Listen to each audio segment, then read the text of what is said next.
Fine, now let me go with the problem number 5 here.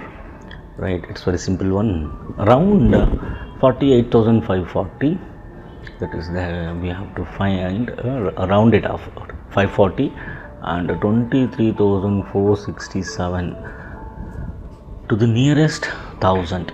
So we are supposed to round it off for nearest 1000 and we need to find the difference, right?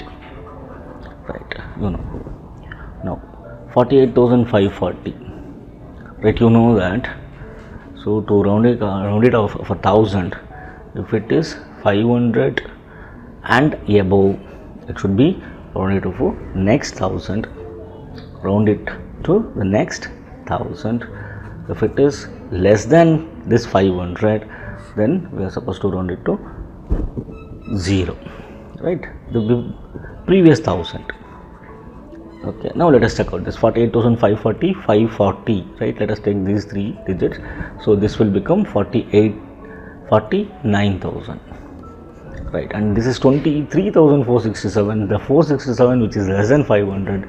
So this I can round it to 23,000. Now the next question is, we are supposed to find the difference of it, that is going to be 49,000 minus 23,000.